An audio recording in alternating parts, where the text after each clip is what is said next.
마음이 바뀌면 모든 것이 바뀐다. 출처다산의 마지막 공부 조윤재.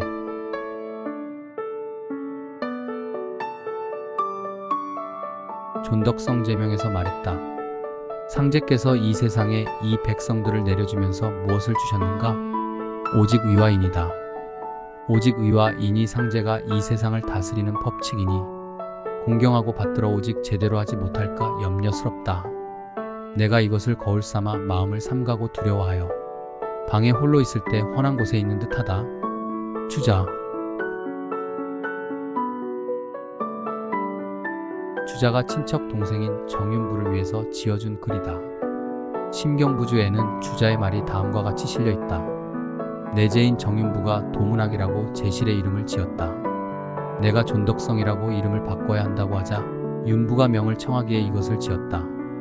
도문학과 존덕성은 중용 27장에 실려있는데 학문을 하는 데 있어서 군자가 따라야 하는 두 가지 큰 줄기다. 중용에는 이렇게 실려있다. 만일 지극한 덕을 지니지 못하면 지극한 도는 응집되지 않는다. 따라서 군자는 존덕성과 도문학을 함께 실천해야 한다.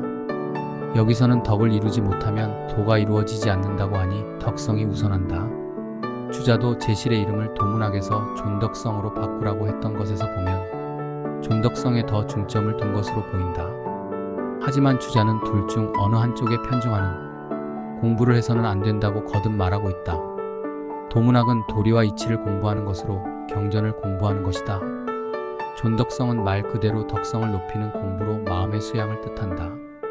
학문과 수양, 공부와 실천의 균형을 어떻게 잡아나가야 하는가의 문제는 오늘날의 우리들에게도 중요하다. 다음의 글들은 모두 주자가 두 공부를 함께 병행해야 한다는 것을 강조했던 것들이다. 존덕성과 도문학, 널리 글을 배우고 이해로 단속한다는 것처럼 양 측면에서 공부에 어느 한편에 치우치지 말아야 한다.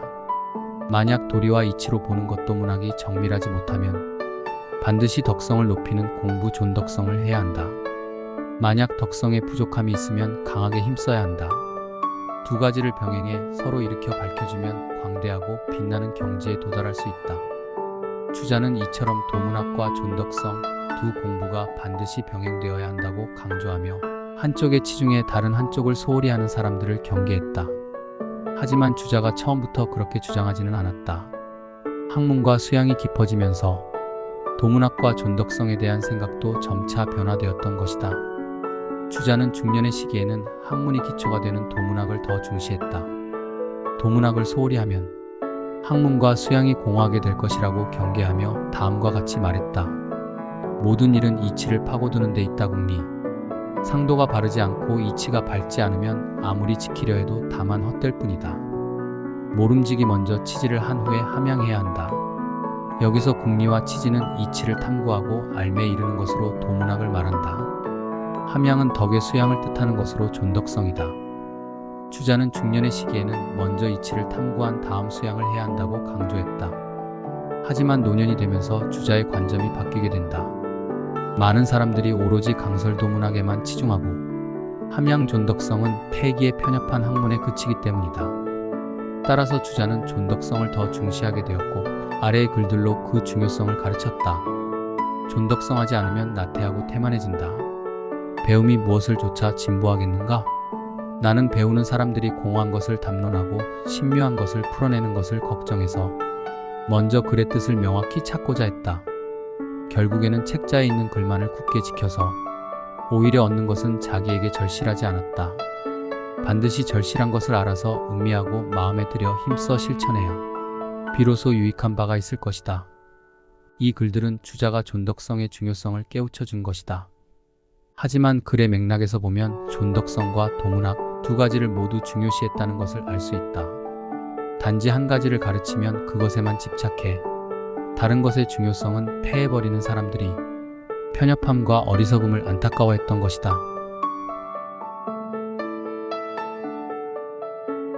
앞의 인용문 첫머리에서는 인의가 모든 학문과 삶의 근본이 되어야 한다는 것을 말하고 있다. 인과 의는 하늘로부터 받은 세상의 법칙이니 오직 조심스럽고 공경하는 마음으로 그것을 지켜나가야 한다고 강조한다. 이러한 하늘의 법칙을 지키지 못하고 천하고 어리석은 행태에 빠지고 심지어 이를 달콤하게 여겨 하류에 머무는 것을 좋아해 점점 더 흉악한 악의 구덩이로 빠져드는 것을 꾸짖고 있다. 주자의 이 말은 논어자장에서 자공이 말한 군자는 하류에 머무는 것을 싫어한다. 천하의 악이 모두 그것에 모여들기 때문이다를 빌려서 사용한 것이다.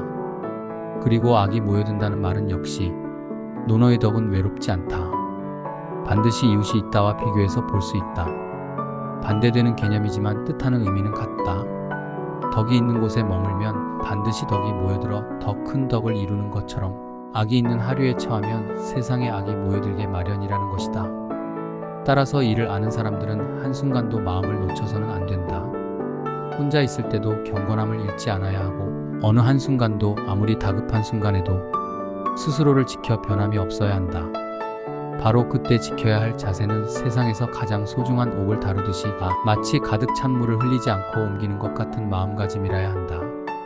이것이 바로 학문과 수양을 평생토록 행하는 진정한 선비가 지켜야 할 도리다. 원문에 나오는 짐은 무겁고 갈 길이 멀다는 논어 태백에 실려있는 증자의 말을 인용했다. 증자는 선비는 도량이 넓고 뜻이 굳세지 않으면 안 된다. 짐은 무겁고 길이 멀기 때문이다. 인을 자신에 맡은 바로 사문이 어찌 무겁지 않겠는가? 죽은 후에야 그치니 어찌 멀지 않겠는가? 라고 하면서 치열한 선비의 길을 제자들에게 가르쳤다. 주자는 진정한 선비의 길이란 이처럼 평생 지고 가야 하는 무거운 짐과 같으므로 결코 게을리할 수 없다는 것이다. 두려워하고 삼가는 마음경과 참되고 진실한 마음성으로 끊임없이 덕과 선한 본성을 함양해 나가는 존덕성, 성현의 가르침을 배우고 물어서 올바른 길을 찾아가는 도문학. 어느 것이 더 중요하고 무엇을 우선해야 하는지는 명확한 해답이 없을지도 모른다. 주자도 평생을 두고 생각하고 고뇌했기에 증자의 글을 맨 마지막에 두어 결론으로 삼았을 것이다. 짐은 무겁고 길은 머니 게을리하지 마라. 올바른 인성과 가치관을 키워주는 공부는 사라지고 성공과 출세, 치부를 위한 공부만 좇는 오늘날 더욱 새겨야 할 말이다. 끊임없이 이익만 추구하고 욕망을 채우는 데에만 열중하면 마음은 공허해질 수밖에 없다. 욕망은 결코 채워지지 않기 때문이다. 하나를 얻으면 남이 가진 다른 하나가 갖고 싶고 그것을 얻으면 또 다른 하나가 부족하다고 생각된다. 끊임없이 다른 사람과 비교하고 스스로 만족하기보다는 남보다 우위에 서는 것을 바라는 마음이 평안하고 행복할 수는 없다. 그래서 찾아야 할 것이 바로 하늘이 준 선한 본성이다. 성인이 되고자 쉼없이 자신을 채찍질했던 옛 선비들의 차원은 무겁고 멀다. 단지 어렸을 때 배웠지만 살아가면서 잃은 선을 좋아하고 악을 미워하는 마음을 찾는 것을 그 시작점으로 삼으면 된다. 다산 정약용은 앞의 인용문에 이렇게 자신의 생각을 덧붙였다. 우리의 본성을 살펴보면 선을 즐거워하고 악을 부끄러워하는 마음이 바로 본성에서 생겨난다. 본성에 따르면 인에 머무를 수 있고 의에 말미암을 수 있으므로 덕성이라고 이름 지은 것이다. 바로 이 덕성이 원래 하늘로부터 받은 것이므로 높이고 받들어야 하며 잃어버려서는 안 된다. 마음의 권영저울은 선할 수도 있고 악할 수도 있다. 하지만 실제로는 선하기는 어렵고 악하기는 쉽다. 만약 선을 즐거워하고 악을 부끄러워하는 본성을 따라 선을 즐겁게 여기고 의를 키워나가지 않으면 아무리 죽을 힘을 다해 작은 선행을 하려고 해도 실행하기 어렵다. 우리는 다행히 하늘로부터 착한 본성을 선물 받았다. 선을 좋아하고 악을 미워하는 너무나 자연스러운 본성을 따를 수 있다면 평안한 마음으로 행복한 삶을 살아가는 데 부족함이 없을 것이다. 나의 마음이 바뀌면 모든 것이 바뀐다. 모든 것의 시작은 결국 나 자신의 마음에서부터다.